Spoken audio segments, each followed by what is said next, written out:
మీ personal interviews మరియు వ్యాపార ప్రకటనల కొరకు ఈ నెంబర్ని సంప్రదించండి.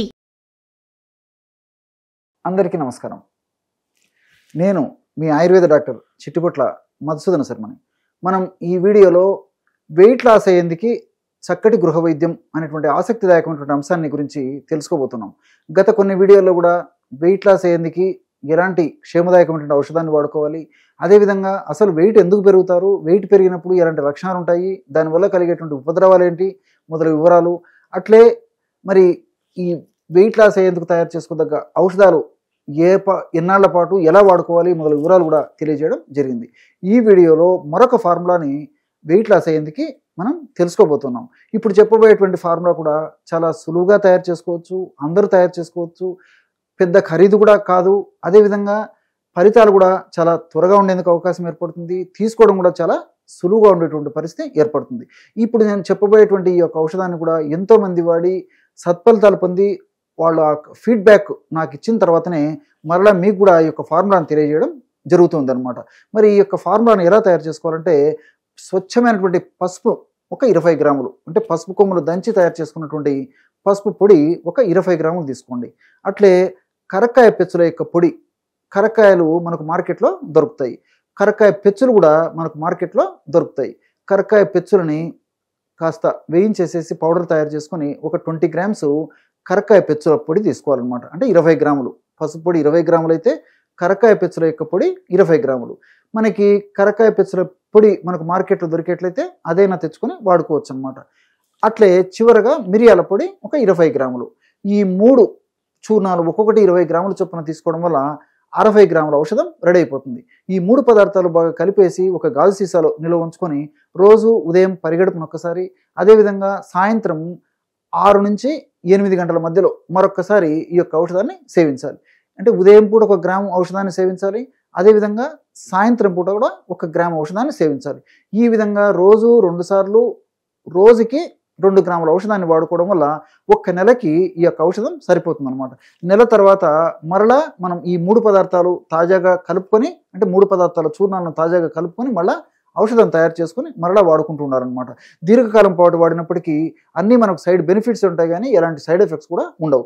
మరి ఎలా వాడుకోవాలంటే 1 గ్రామ్ అని చెప్పాను కదా, ఈ 1 గ్రామ్ చూర్ణాన్ని ఎలా మనం వాడుకోవాలంటే కలబంద అనుపానంగా వాడుకోవాలి. ఎలాగంటే కలబంద గ్రామాలు, పట్టణాలు, నగరాలతో నిమిత్తం లేకుండా ఎక్కడ పడితే అక్కడ మీ వెయిట్ లాస్ అయ్యేందుకు నన్ను సద్వినియోగం చేసుకోండి అని చెప్పి పలకరిస్తూ ఉంటుంది ఆ కలబంద మొక్క.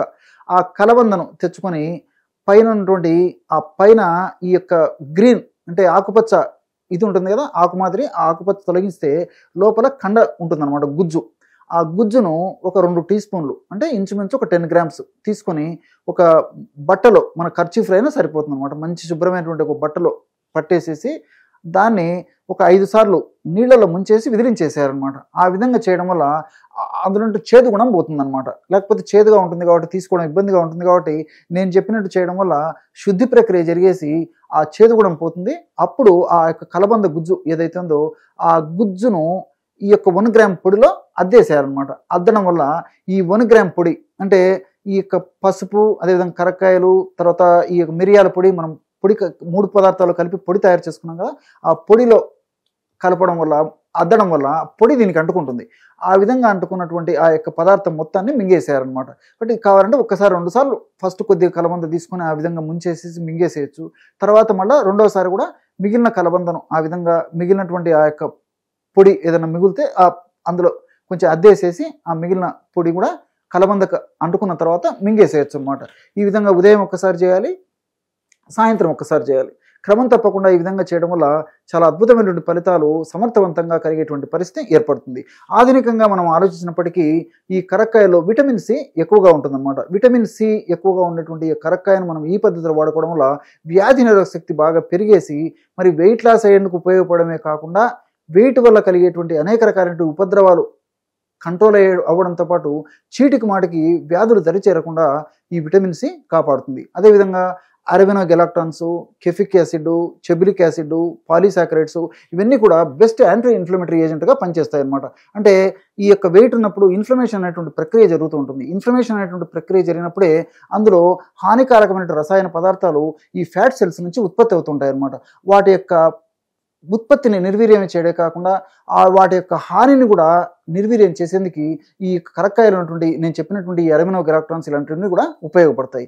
అట్లే రెండవ పదార్థంగా ఈ యొక్క పసుపుని గురించి చెప్పాను కదా, పసుపులో ఈ కర్కుమిన్ అనేటువంటి యొక్క రసాయన పదార్థం ఉంటుందన్నమాట.